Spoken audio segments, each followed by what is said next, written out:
when I say it, that patient changed my life. I mean, he did not die in vain.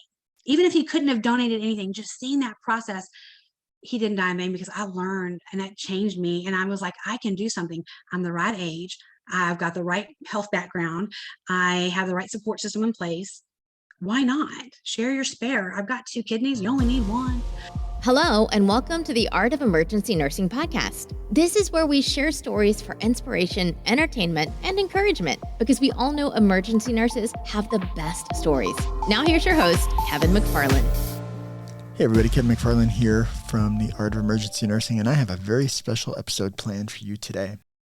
If you don't know this, it's National Blue-Green Day. This is a day that celebrates organ donation in what is National Donate Life Month, which is April. So I am replacing my usual call to action with a suggestion for you to visit donatelife.net and register to become an organ donor. And then don't forget to talk to your friends and family to make sure that your wishes are known, so there's no question if you were to die or be in a position where someone would have to make medical decisions for you, what your wishes are to be. I'll drop a link in the show notes for you to get there. Now, you may already know, but organ donation has a very special place in my heart because my wife is a lung transplant recipient. So in this episode, we're going to have an amazing nurse share her donation story. My friend Tabitha gave the ultimate gift when she became a live donor to a total stranger. This is an amazing story, and I can't wait for you to hear it from this amazing nurse. Enjoy this episode with my friend Tabitha.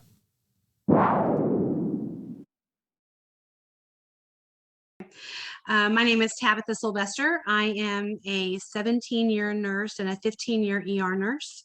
My first couple of years, I was a wayward nurse. I got lost in the mother-baby unit, NICU a little bit, and I was like, what am I doing here? So after I came out of that haze, I was like, let me find my way to the ER because I think those are more of my people, and I've been there ever since. I'm kind of off and on, actually. I did some pediatric neuro research for a while, but I always kept my fingers in the pot of the ER. I did some legal nurse consulting. I've been an instructor at a nursing college, but again, always found my way home. I am an ER nurse, ED nurse. Yep, absolutely. I agree with you 100%. I've done a few other things too and dabbled in other areas. But even when I was doing those, anytime anyone asked me what kind of nurse I was, I would always say I was an ER nurse. Yeah, absolutely. I just happen to be doing this, but I am, and this is what I am. Absolutely. I am, absolutely. That's exactly how it was for me too. So what made you decide to get into nursing? Crazy story. I already had a bachelor's degree and a master's degree. I was active duty Air Force. I was working, I think I'd already been stationed in San Antonio at that time. I'd already worked in Florida for a few years, and I woke up one day and I said, I'm exhausted every day, and I know I'm doing things for the good of my country. And I love my service. I'm a reservist, a 22-year reservist. And so I love my military service, but I'm exhausted and I feel like I'm not doing anything. I need to see the tangible result of my hard work, and maybe that's shallow. I don't know, but I feel like I need to see it. I need to know good, bad, and different. Here I am crunching numbers, doing PowerPoint presentations, death by PowerPoint every day, being a good helper outer on this project or that project. But what am I doing with myself? And the crazy thing is, I have my aunt who is a nurse, and I love her. I always wanted to be like her, but I could not handle that. Nursing is too hard, and nursing is too gross, and no thank you. And then I was on a flight going out to nowhere, Texas for a TDY, a military business trip. And the guy sitting next to me threw up all over me, the seat, the aisle. I mean, it was just heinous, but it was horrible. And he was a doctor. He was in residency, and he's like, I'm so sorry. And I was like helping him clean up, and I'm like, just take some deep breaths. I mean, just the things that really any person would do. He's like, man, you're a great nurse. How long have you been a nurse? I'm like, me? No. Well, I don't know. I'm not. But it kind of stuck with me. Wow, it felt good to help somebody right there. I mean, with nothing except kindness. And I'm like, well, hey, you know what? I think I can do that. I can fake it till I make it. I can figure this out. So I enrolled in an ADM program. And the myth that ADNs are just 2-year programs, that is a lie. That's a myth. That's a double talking, because you still have to do a year of prereqs and then 2 years of clinicals, just like a BSN student does. There are different courses, in terms of professionalism and ethics and that sort of thing. But it was a great program. It was actually the largest program in Texas, and I just jumped right in and I loved it. The years after that, I got my BSN, and just 2 years ago, a year and a half ago, I finished my MSM. So I don't think I'm done yet. I think there might be more coming down the pipe with that. I just love it. Gonna go back and get your doctorate? Yeah, maybe. I think so. Maybe my DMP. Yeah. I really love working with students. I want to be that nursing instructor that I didn't have. That's I awesome. want to, can I cuss a little bit? I want to unbitch nursing. All right. I want to, because I've told, even when I was, my most recent job as a site director for a freestanding ER, when I was hiring people, if I smell you being snotty to someone, I will crush you. Welcome to the team. And here's our lockers, and don't be rude to people, because I don't. There's no need for that.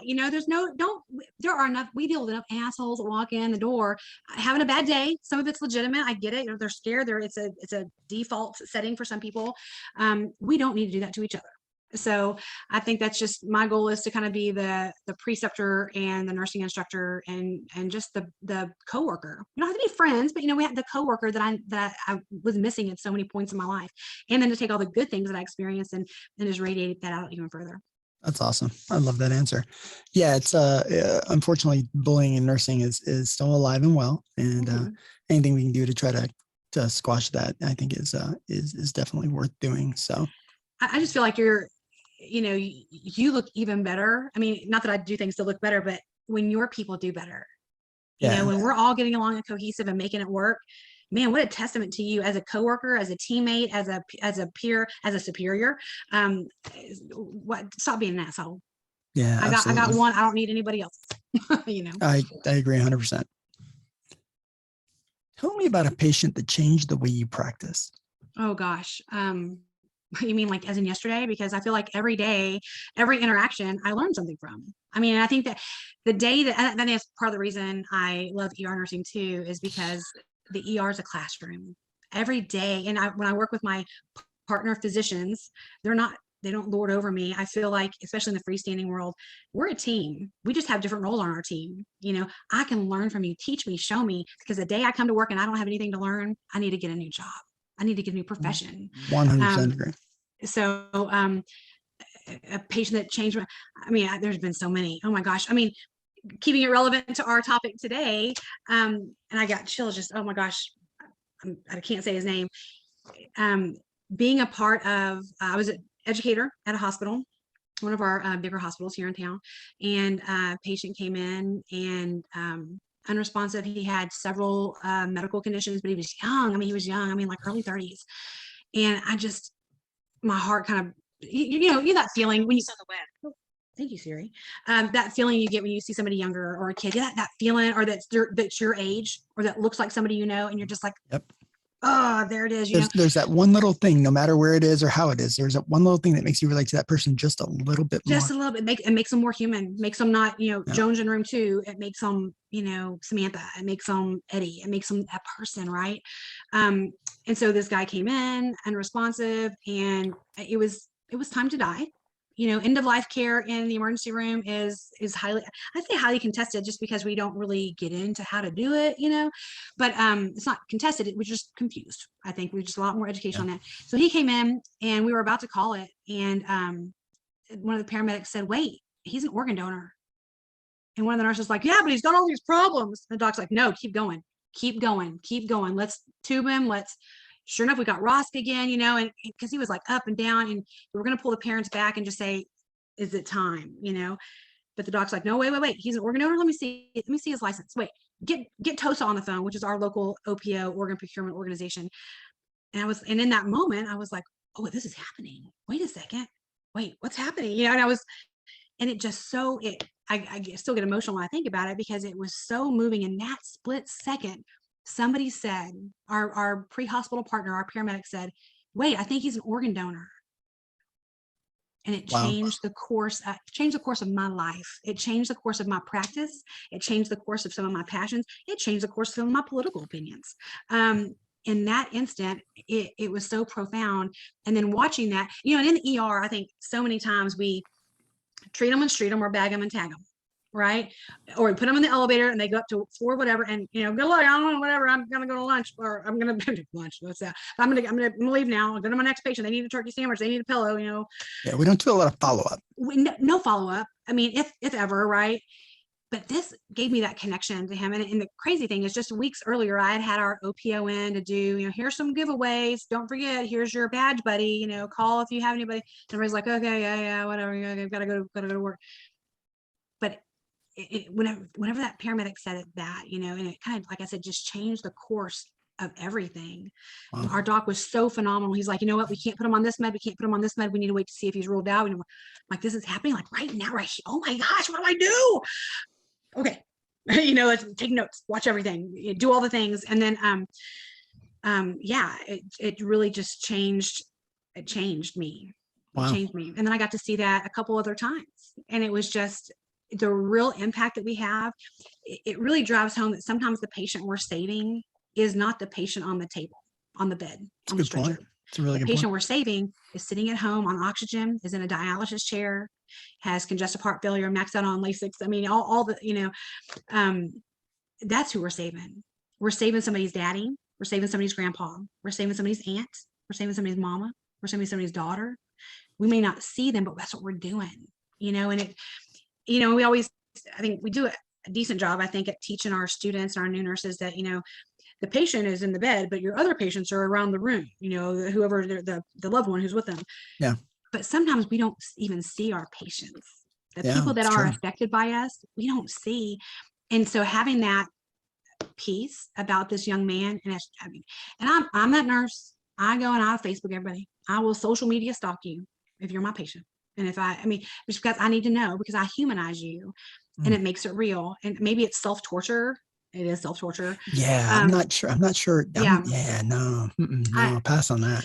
Yeah. And, I will tell you that started when I was I worked in Air Force casualty for 6 years, and we would deal with every death, no matter how they died in the military or in the Air Force. And I would look up their families, watch, and there are some people I even like secretly stalked, I'd watch them through the years just to see how they're doing, and, because they matter, they've got a story, and I'm so sorry for their loss. And it's being an empath can really be a drag sometimes, but I get a lot of, I can sleep better at night though.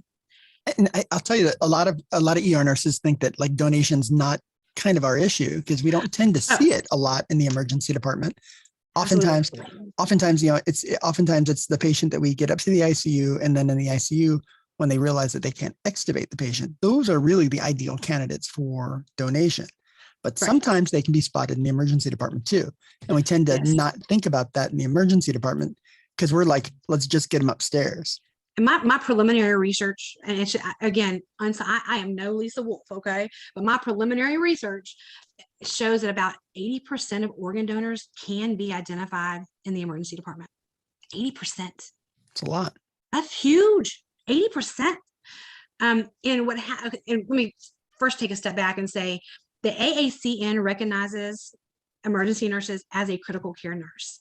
So this idea that that's critical care nurses, they'll do that in the ICU, blah, blah, blah. We're critical care too. And whether we like them or not, they are our brothers and sisters, right? And look, I can't do what an ICU nurse does. I played NICU for about a year, but I can't imagine doing that on an adult, like every day. Yeah. And ER nurses around the world are doing that anyway, as they're holding those ICU patients. So oftentimes they're holding them in the ER. They're still providing critical care.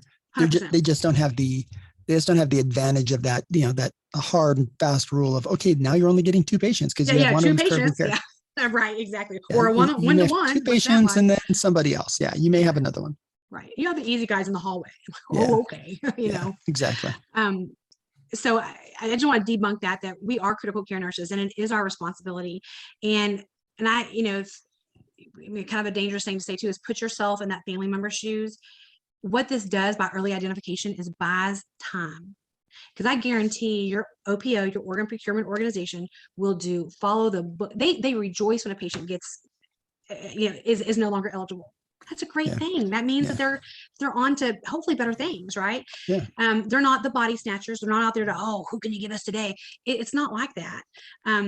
But by us early identifying, it's one less thing that ICU nurse has to do as a professional courtesy. And really, it is our job to early identify and to call within an hour of meeting those clinical triggers. But it buys that family a couple extra, because now the OPO can mobilize a person to go out there and talk to the family. Yeah. This is what we see. This is what we're thinking. We want to leave it with you, preliminary thoughts, Yeah. and then walk away. It's such a respectful, beautiful process when it's done the right way.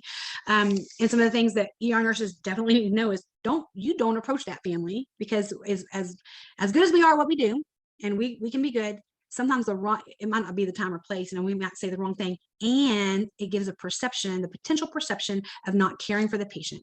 Oh, so you just want them for their body parts, so you're not going to try to save them. Yeah. So that is a danger, right? But yeah, that is, I think ER nurses, ED nurses, we can be the linchpin for more organ donation for success, because they get up to ICU, then they start giving them meds that makes them more, I don't want to say ineligible, but more difficult to become a donor. Like Levothed is not a good drug for somebody who's going to donate.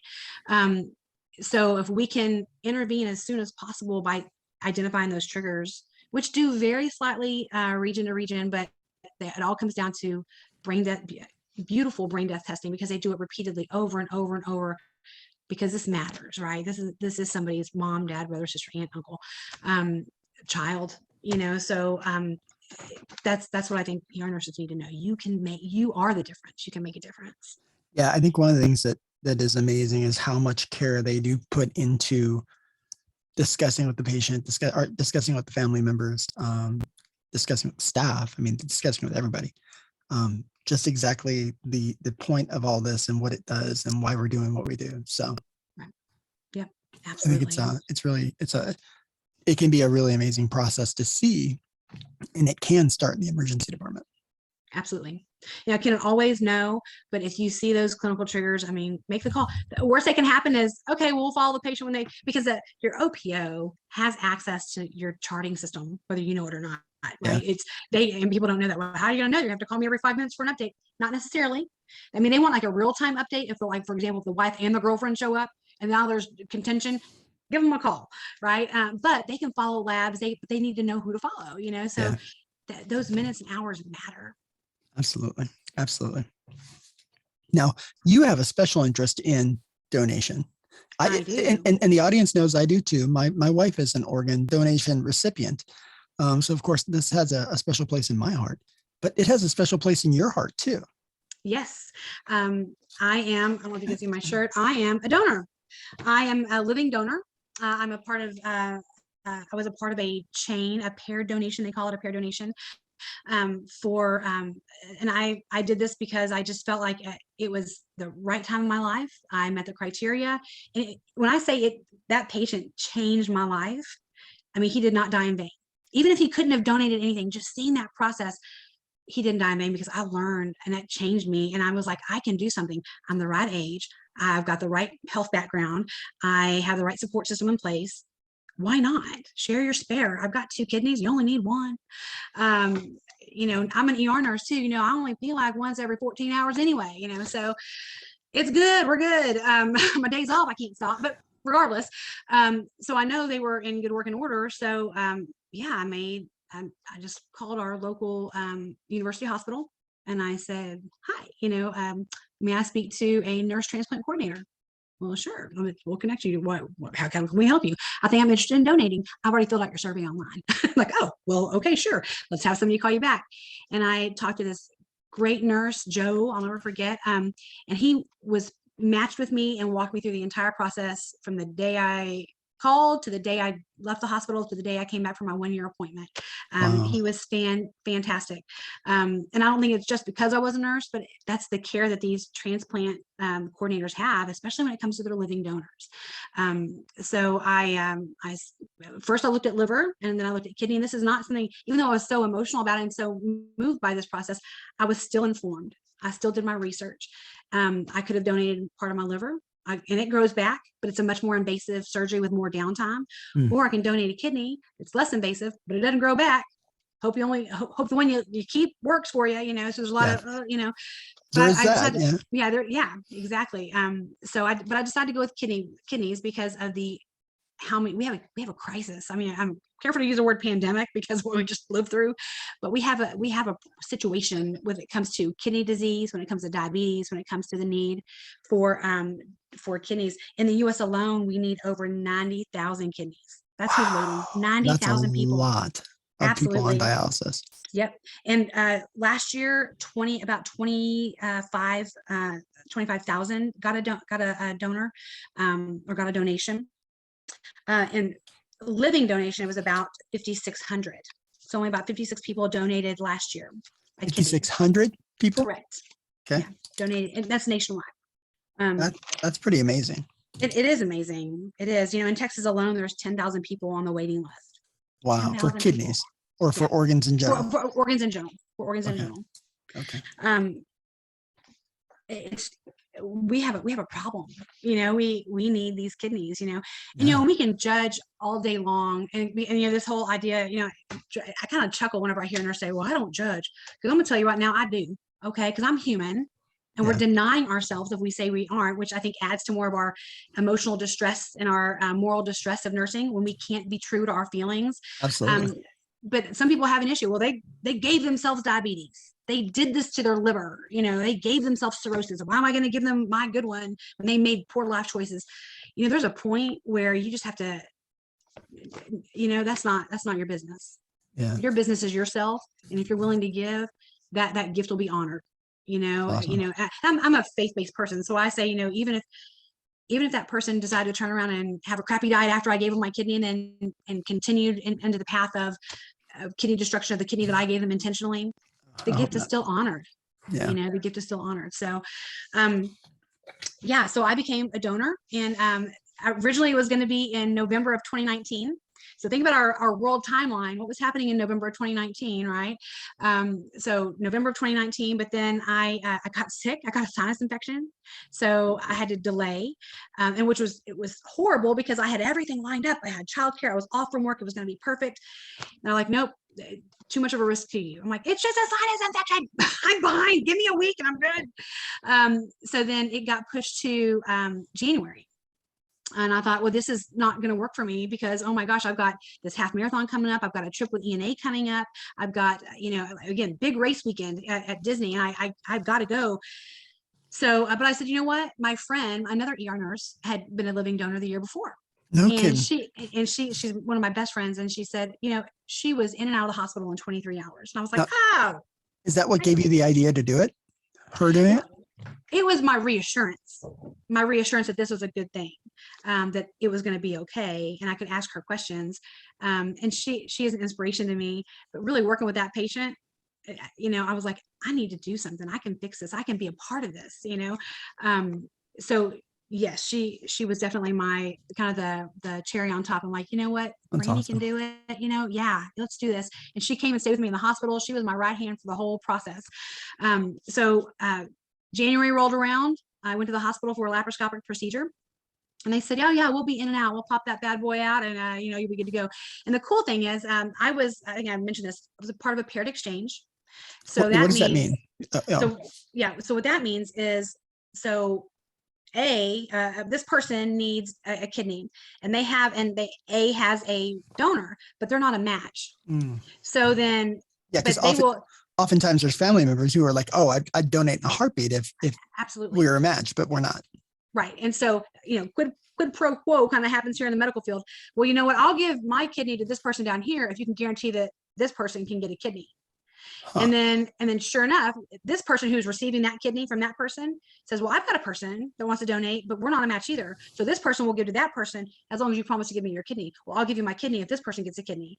So they had this whole chain built, and they were just waiting for it. And the person who was at the top of the list had some really unique matching criteria. And so when I called, they're like, well, yeah, we'll test you. We'll see what happens. I was a very high match to that person. Nice. And so I was an altruistic donor in a paired exchange. So I'm the one who started the cascade, if you will, of donations that day. So I go in to donate, and the very next room is my recipient, and the very next room is that donor. And the very next, they had like 5 ORs going that day. Holy cow. And then 2 days later, they did the next round of recovery and transplant. So we were able to, I think, all in get 5. I think we were able to get 5 out of my chain. That's incredible. Yeah. Oh my gosh. Thrilled. The crazy thing is, it's anonymous. Altruistic also means anonymous, because I don't know, some rando was walking around the city with my kidney. I don't know who this person is. I hope they're doing well. Take care of Poncho, because I'm stuck here with Lefty. I don't know what's happening. That's awesome. I would ask, and I could find out, is my recipient doing okay? And yes, your recipient's fine. They'll give you some general information if they can. Yep.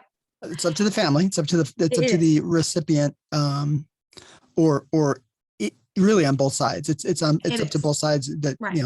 For instance, my wife doesn't know much about her donor. She knows, I forgot what she knows. She knows that he was a male, and she knows his approximate age, and that's all we know. Yeah. We don't know anything else about that. And I was excited to know who my recipient was. I'm thinking family. It's going to be like the romance novels. It's going to be great. We're just going to adopt each other. It's going to be wonderful. Not romance as in like romance, but as in like everything works out great, right? Rosy. But all they could ever tell me was, your recipient's fine. Not a he or she. Your recipient's fine. They are doing very well. Yeah. And it kind of broke my heart. And I will tell you, for that first year, and I don't know if my understanding is from some other donors, this is a common feeling. I felt empty, no regret at all, but I just felt like, I wonder how he or she's doing. Literally, there's a piece missing, and you really want to know. You really want to know, but you don't have the right to. I mean, right. And they tell you that even if everybody agrees, they still make you wait. They try to make you wait 6 to 12 months anyway, just in case there are complications. Because how awful would that be if they received your kidney and then something tragic happened, But I will tell you, something did happen, which was completely unplanned. Again, this should have been a laparoscopic procedure. In and out within a day, with a one night stay. I had a complication, a pretty but typically like fairly low risk, like kidney, incredibly low risk, like fairly low risk. Like they have that surgery down. Yes. Like they know how to do it. Yes. It's pretty general surgery. It is a laparoscopic procedure. It is a fine art. They go in, they literally make a little incision, and your kidney pops out of it. Your kidney is only about this big anyway, about the palm of your hand. So it just comes out, and not a problem. And like I said, my friend the year earlier was in and out in less than 23 hours. I mean, she did great. I mean, wow. So 90+%, probably 99% of patients, and I think that statistic is like 98% of patients have no complication when they donate. However, with me, apparently, even with they do this, so part of your screening process is lab work, physical exam to include imaging, CT imaging, and they build models of what you look like on the inside, and then they do a psychiatric exam. Not past that. They did not account for some complicated vasculature that was seen when the surgeon actually got in there to do the recovery. And I've made this very clear, it was not the surgeon's fault. It wasn't my fault. It wasn't anybody's fault. It just is. You never know really what you're going to find until you cut the body open, right? And that's what happened. And they thought they had nicked my aorta, which is bad. It's so I hear it's not a good thing. And massive blood loss. They did a mass transfusion protocol. I was not technically here for a few minutes. Wow, like did they lose you? Yeah. But then mass transfusion protocol, and the great thing was the surgeon that was in the suite right next door working on my recipient ran it, because my surgeon was like, I need help, because that's called a laparoscopic convert to open, and my surgeon had never done one. And so the next surgeon ran over, and he's like, okay, I've done this. Slice here. And so now I have a 13-inch incision scar up my abdomen. Wow. And as soon as they pulled the kidney out, it wasn't the aorta, it was the renal stump. So as soon as they got the kidney out, the bleeding stopped. So I won about a 4-night stay in the hospital. Holy cow. But it was okay. I was still posting little videos. Hey, I'm doing great. I'm doing fine. I can walk. In fact, the next day when they were doing, it's university. So of course they have residents and interns and all the things. So when the guys walked in the next morning, they're like, oh yeah, we'd like to see the patient. Where's the patient? I said, oh, that's me. Hi, how you doing? yeah, hi. I got to the bathroom. Do y'all need to measure that? Is everything okay? They're like, you're doing great. I said, yeah, I'm good. Look, I got things to do. Can I go? No, your H&H needs to be a little higher and we need to monitor you. Are you feeling okay? Do you take pain medicine? No, I'm good. Took some Motrin. I'm fine. I know, Tylenol. Wow. It's Tylenol, not Motrin. But yeah, that was fine. I got, achy and crampy, but, a little 2.5 of diazepam, and that kind of made that go away. Yeah, You're fine. It was great. Good to go. And then, in fact, I discharged from the hospital, came home, packed my bags, and got on a flight to go to San Diego for the Emergency Nurse Association Leadership Conference. And everybody's like, what are you doing? You just got out of the hospital, except your hospital band on adhesive still all over you. I can't miss this conference. I got things to do. And the good thing was, I remember seeing you there and going like, holy crap, what is she doing? I had my here? little splint pillow in case I needed to cough or sneeze or something. But the doctor said, as long as I could take daily weights and daily blood pressures, I'm fine. He said, actually, it's probably a good idea to get away because I have kids at home, I still have 5 little ones at home. Go away, get away and escape. And my husband happened to be on a business trip there at the same hotel, same place. So he met me at the airport, took my bags. And so, and it was great because it gave me a reason to get up every morning, walk. We walked around the block a lot. I ate great. I had a couple of 4 or 5 extra days of just to relax, then flew back to San Antonio.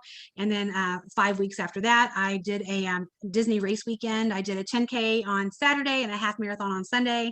5 weeks post-op from an open kidney donation.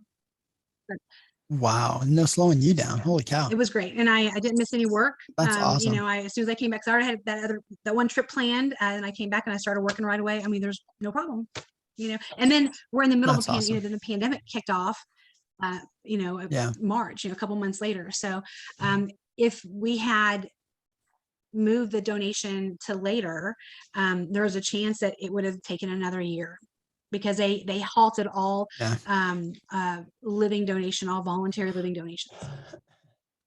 Wow. Holy cow. I had no idea. They halted that. Now, do you have any idea what percentage of transplants does living donation make up? It's got to be small. I do have that.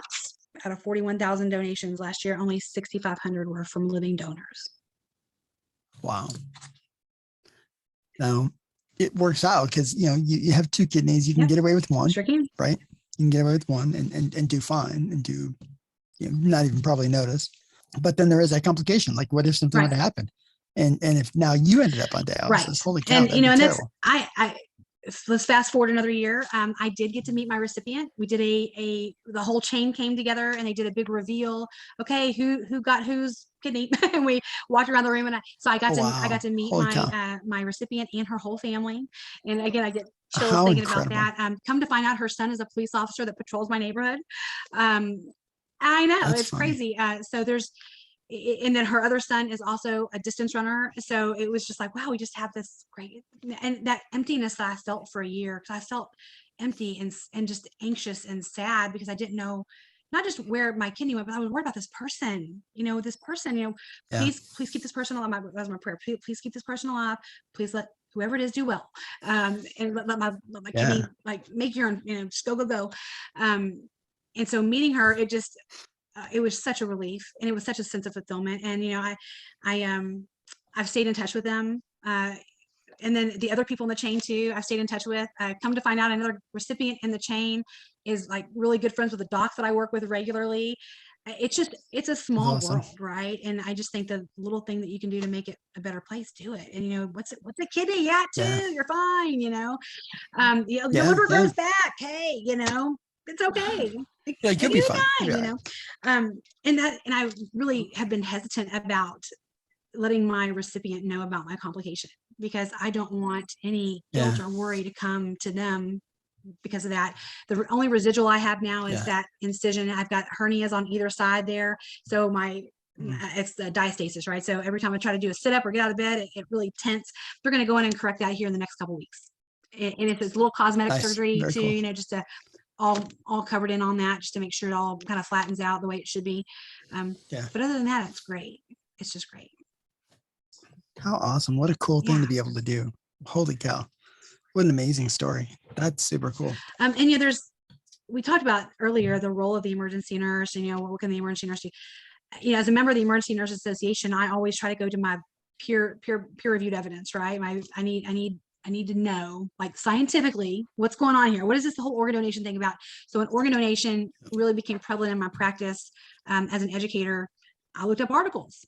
I want to see, what does the ENA say about this? Yeah. I mean, is this really something we should be doing? Good for you. Because if I'm going to make a claim to my director that I need resources to push this kind of education, I want to say, and it's, peer-reviewed evidence states, then according to our professional organization, in 1985, the ENA actually had a resolution passed in General Assembly to educate its members about organ donation, particularly on identifying patients and access to the transplant network.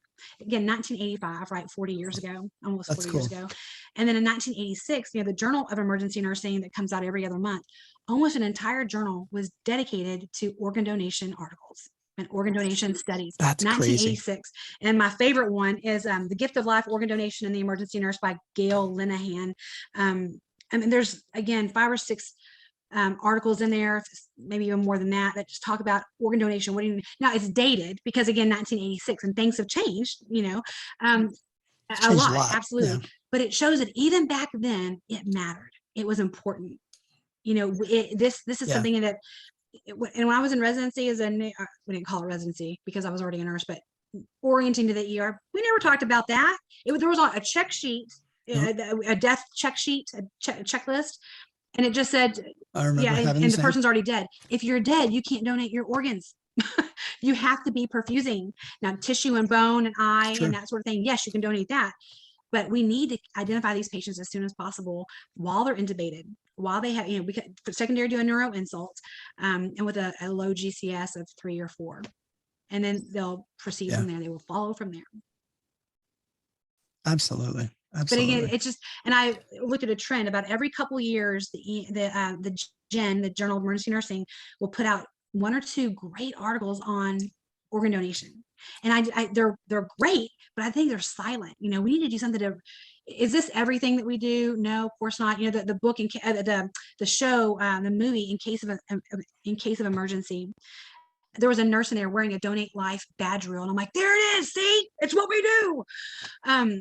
But how can we make it louder? How can we, awesome. I know it's add one more thing to the ER nurse, right? I don't have time for this. I got 8 patients and they're all dying, but one phone call that can be delegated. It doesn't have to be a nurse, an RN to make that call. It can be delegated. Call, let them track, let them roll the patient out, but call. Yeah. It doesn't hurt to call and at least give them a chance to come have a conversation. Because if nothing else, if not organ, maybe we can get some tissue. Exactly. And sometimes, a lot of families find it can be very distressing, absolutely. But it can also bring some peace to families too. My child did not die, from whatever the circumstances. There was a documentary put out a few years ago about the drug crisis, the overdose crisis. But there's a silver lining in that through organ donation. I mean, that's hard to say knowing the opioid crisis we have in America, but there is a silver lining, right? So again, got to make the call, got to identify the patients and make the call. I hope they all recover. I hope they all go home. Absolutely right. But if they don't, we made the call. We did our best, right? We did our part. Yeah, absolutely. So how did the rest of the people in your chain end up doing? You said you had a little reunion with the rest of your chain. How'd that go? Great. Everybody's doing great. Nobody's on dialysis anymore. Everybody's living their best life. My recipient said she feels like a brand new Cadillac. She's really cute. And I'm like, that's awesome. Great. And she's about my mom's age. So when I saw her, I just talk about adding more validation because mothers and daughters, right? Always call. But I love my mama. And if just to know that I could give her grandchildren, their grandmother back. That's it. Yeah, that's amazing. Right? There is something that's I don't know if I can bring this up. There is some stuff that, the benefits of donating that people aren't aware of. There was actually a study done in 1997 that shows that organ donors, specifically kidney, tend to live longer. Because these people have a demonstrated track record of taking care of themselves. being very body aware, body conscious. Health conscious is a better way of saying that. I'm more health conscious. There's also the emotional gratification, and I've talked about that a lot. Just everything just feels so good to do it. It's if you're going to donate, there's a lot of flexibility around what you want to do. They want to know, when are you going to travel? Because we don't have to do it here. We can do it here. I'm like, well, no, the person needs a kidney. They said, no, you need to live your life. And this should just work out. Yeah. Oh my gosh, that's great. But as an ER nurse, I will tell you, I've had some interesting experiences post donation too. One happened just a few weeks ago. I was out at another race weekend. I did 3 races. I do them all back to back, Friday, Saturday, Sunday. And after my what people probably don't know about you is that you've been running marathons. That's what you're talking about. Races. So this was a 5K, 10K and a half marathon, all back to back. And I haven't stopped. I mean, I do maybe six or 7 of those a year. I try to get them in once a month, and I will tell you, I don't look like a runner, but I am a runner. But I was doing this race and I said, I'm having some strange pain. It feels like a UTI. This doesn't feel right. This doesn't feel good. And a UTI to a person with 1 kidney, that can be bad, right? That can be real bad, real quick if you don't get it under control. Again, having body awareness, and I'm an ER nurse. I don't go to the ER. I just stay away from that. But here I was out of state by myself, having this pain, this sensation, this something is not right with my body. What is happening?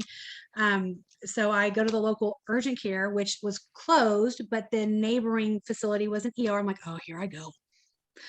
Hi, I'm an ER nurse. Don't judge me. I'm here. This is what's going on. But as soon as I told them, they're looking at me like, yeah, this can wait. You know that, right? And I was like, well, here's the situation. I'm an organ donor. I'm a living donor, and I only have 1 kidney. The script flipped, right? They were like, oh my gosh, okay, because that matters, right? So I would say awareness to what can ER nurses learn about living donors?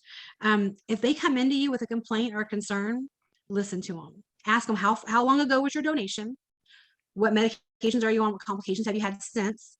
Are you still the transplant services? And then tell me how you're feeling. What do you mean what's off? Because I guarantee these people who donate have a sense of health awareness, body awareness that, I don't want to say that the average person might not, but probably that the average person might not.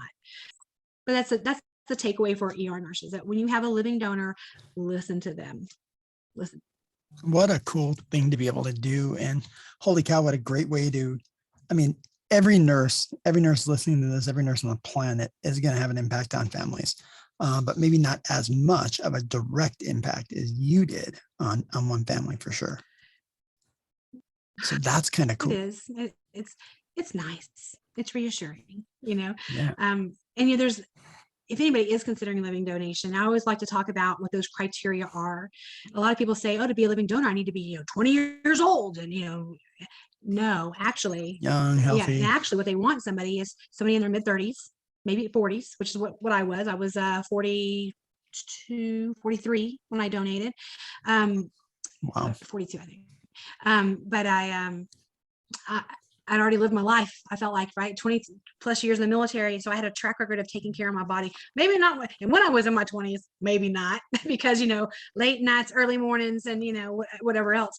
But now I've gotten on a good habit or good path of just taking care of myself. And you don't have to be a super fitness buff or anything like that, because I definitely am not. And if for women, you can still have a baby with just 1 kidney, but ideally you'll be done having your children at that point. And I am for, recreation, not procreation at this stage of my life. So that worked out perfect. Yeah. That's awesome. What a cool thing to be able to get a chance to do. And holy cow, we always say like ER nurses save lives, and we know that. We all know ER nurses that are heroes and done amazing things, but not always with this much potential personal sacrifice. So that's really, really kind of cool. It's humbling. It's humbling to be allowed into that process, to be allowed into the recipient's space, because that's as desperate as people are for that transplant, it's still a sacred space to be invited into, to be allowed into, and to trust healthcare providers, my transplant team, to pair me with the right person. It's really important, and it really, it was a great experience. it's just a great experience. It's You know, and if awesome. What a cool and if thing. I never see my recipient again, which I hope I do, I mean, we have plans to do some things together. You know, just knowing that she got an extra day, an extra week, an extra year, Yeah. worth it, man, Yep. worth it. Real quick. You know, there is something I want to mention too, that, you know, 95% of Americans favor organ donation. It's a great, beautiful thing. It's wonderful, but only 58% are registered. Why do you You think know, that well, is? the myths that I have to debunk a lot about organ donation, especially when I was in the educator role, because a lot of my nurses said this. Well, if the paramedics see that they're a donor, they're not going to try to save their life.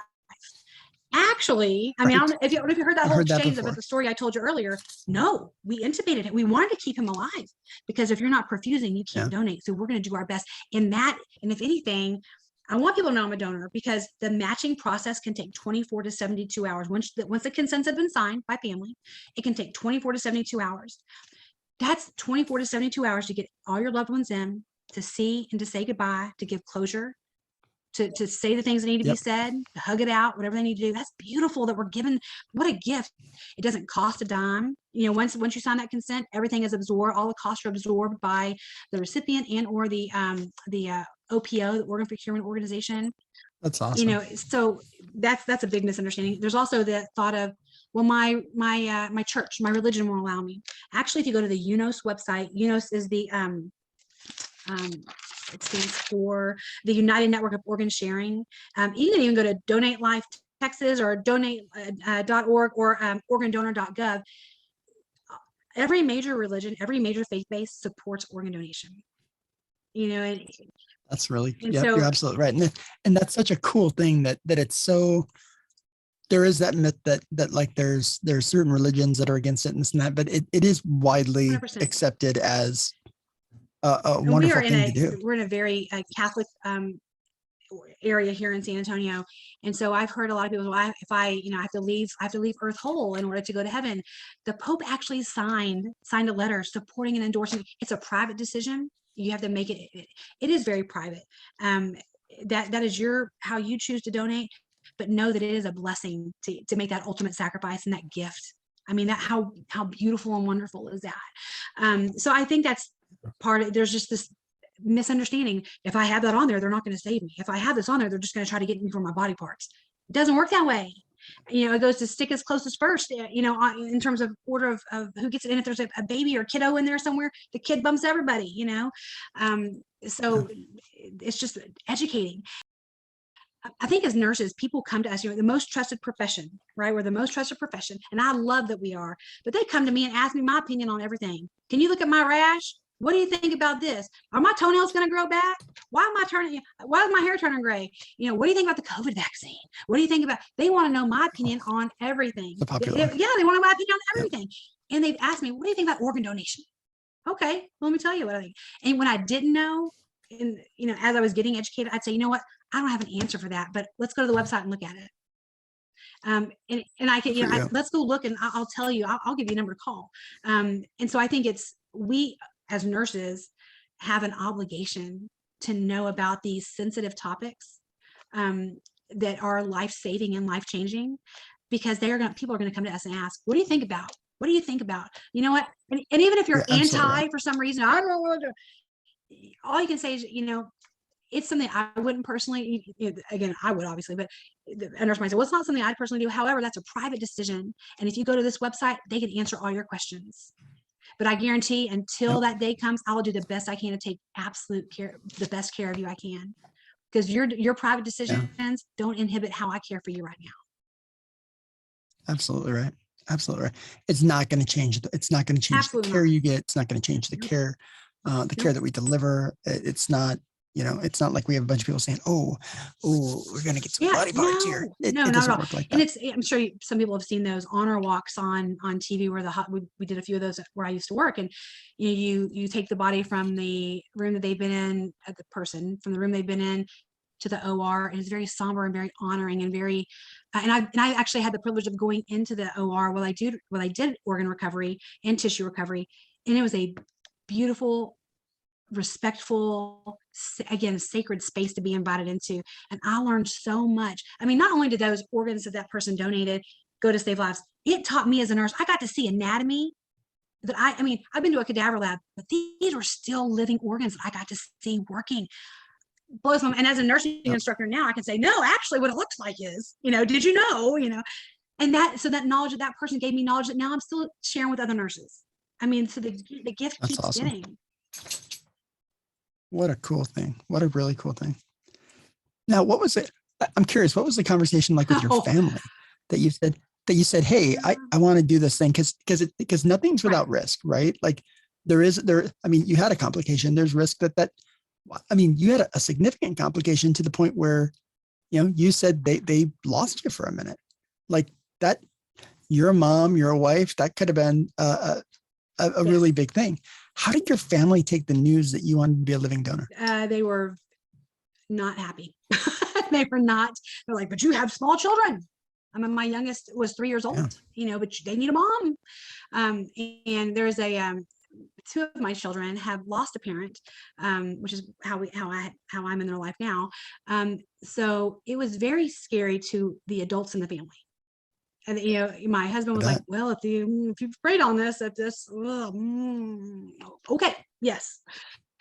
And your husband was is a medical provider. He's a physician, also. And but I think he also knew how important this was. And we're a faith-based family, and not that that's maybe important to some people, but for us, it's a big driver in how we try to make decisions and live our lives. And he gets it, he got it. And my mom and dad, however, why would you want to do that? What if one of your kids needs a kidney one day? Well, then we'll start over. And the chance of you actually matching with one of your children is actually small, because so many things have to match up.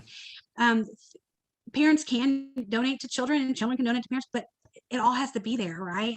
The match has to be the match. Absolutely.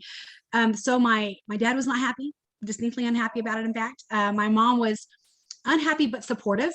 Okay, if you're going to do this, I'll be there. Okay, great, thanks. So she came down and watched the kids for me, and I mean, so lovingly, if that makes sense. She was concerned. And these are two people who are not medical providers that didn't know. All they think is Tabitha and her harebrained scheme. What's she going to give away now? Oh my gosh, a sacrificial lamb in the family. Awesome. No, but this matters. This is so important. But, they didn't quite get it. They get it now. Awesome. I think they're starting to get it. Well, holy cow! What a great story! What a great story what an inspirational story for nurses to hear that organ donation in the emergency department really matters. I think that's an important thing, and that you can be a living donor, which is kind of cool. It doesn't inhibit your future life. I mean, if anything, I think it enriches it. That's very cool. Now, one question I have now, if something did happen to the one kidney that's left, then what? Because then you might be on dialysis. Yeah. So here's a cool thing at the facility where I was at, and I think it's pretty universal. If something were to happen to my good remaining kidney, maybe it's a trauma or something, I actually get moved to the front of the list for the next. That's awesome. For the next donor, because it is. It's kind of I mean, that's not why I did it, but that's non-transferable. I mean, one of my kids needs a kidney, they got to wait in line like everybody else. But it's for me, and should anything happen to me, I do get moved to the front of the list. Yeah. That's awesome. What a cool thing. So on behalf of, so as everybody knows, everyone who listens to the podcast knows, my wife, or maybe they don't, I don't know. My wife was an organ recipient. She received a pair of lungs a few years ago. And it was absolutely, the transplant was absolutely life-changing. She went from being really sick, not able to do stuff, in and out of the hospital all the time, really struggling. She was on 6 liters of oxygen a lot, and really struggling, though you'd never know it to see her because she'd never let people know. To now she's happy and healthy and doing amazing and doing amazing things. Yeah. So, which is really cool. So on behalf of a donor family, I just want to thank you, because holy cow, what a difference that donation can make in somebody's life. And I have obviously, for people who don't know, I just love Jenny and the work that she has done to continue on with the cause of donation. I appreciate that. I mean, that just shows that, I mean, that was an investment I mean, that gift was an investment, Yeah. and she's making good on it. And I just appreciate it so much. What the audience probably doesn't know is my wife has a podcast too. She has a podcast called the Pre to Post Transplant Podcast, where Yes. she actually interviewed Tabitha a long time ago for the podcast as a living donor. And she does a podcast where she interviews transplant recipients and anyone related to transplants. So family members, donors, recipients, the whole 9 yards. It's so informative. And what amazing stories these people had. She just did an episode with somebody who had a face transplant of all things, which is like, holy cow, a face transplant. Yeah. Who does that? That's amazing. That's crazy. Yeah, that's all. It's informative and it's inspiring. I mean, I just I get lost in podcasts and I just love listening. It's my parting words, my parting plea to everyone is, think about this. Think about organ donation as it affects you personally, not just professionally, but personally. And saying that you want to be a donor on your driver's license is great, but that's not consent. That's just an indication of your preference. So going to the website, you can go to Donate Life. If you're in Texas, you can go to donatelifetexas.org. I'm sure every state has one, or organdonor.gov, and register to donate, because people don't realize that you can sign up to be an organ donor and you give consent that's irrevocable, right? Nobody can reverse that like a DNR. We all know that patient, right? Keep grandma alive. Yeah, they can't reverse your consent because you are of sound mind making a consent to donate, and you can even choose what you want to donate. Say you don't want to donate your heart. That weirds you out for something, and that's fine. You can say, I just want to donate my lungs and my kidneys and my pancreas and my intestines. You can identify what you want to donate. You can donate. Yeah, you can't donate to who it goes to, but you can indicate who it goes to, but you can say what you want to donate. And that is an actual consent document that you would electronically sign on one of these websites. Yes, indicate it on your driver's license. That's great. That opens the door. But then get in there and consent, because it is painful. It is painful as a nurse to see a family. I mean, not only are they dealing with the imminent death of a loved one, but what would they have chosen? What do they want? How do we honor this person? I mean, and have the discussion. I know we talk about, death is ugly, but death is imminent, right? It's inevitable. You can't escape it. Have the hard talks, and love somebody enough to have the hard talks. That's a great point. Because one of the things I was going to say is it's not enough to just check that box on your driver's license. You got to go to that website, register as a donor. And then I think the most important thing you can do is make sure that your loved ones know that this is what you want. Yeah. Because I don't know how many times I've had patients say, this is what she would want, or not as much as I've had patients say, I don't know what they would want. Oh, and you're just like you had a million chances to have this discussion, and it's an important discussion to have. And it's like all end of life care is an important discussion to have, so that where your partner, your family, your loved ones are on that decision. When death is inevitable, we're not going to escape it. So let's figure out what you want to happen afterwards. Yeah, absolutely. So absolutely. Thank you so much for having this important talk today. I can't thank you enough for coming on here and telling your story. It's an amazing story. I remember seeing you at ENA Leadership like days after you got out of the hospital. And I remember I actually knew you actually told me before you did it. You told me, and I remember thinking to myself, holy cow, this woman is selfless. Well, holy cow. And just thinking, how amazing are you? What an amazing person, and what an amazing gift to be able to give somebody else the gift of good health and freedom. Yeah, and that's what it is, freedom. Yeah, absolutely. You're not tethered to dialysis. You're not tethered to an oxygen tank. You're not. You're free. Yep, exactly. That's amazing. What an amazing gift. So, I admire you. I think you're a badass. Oh, thanks. Thanks, Kevin. Thanks for listening to the Art of Emergency Nursing podcast. Make sure to subscribe to the podcast and follow us on Facebook.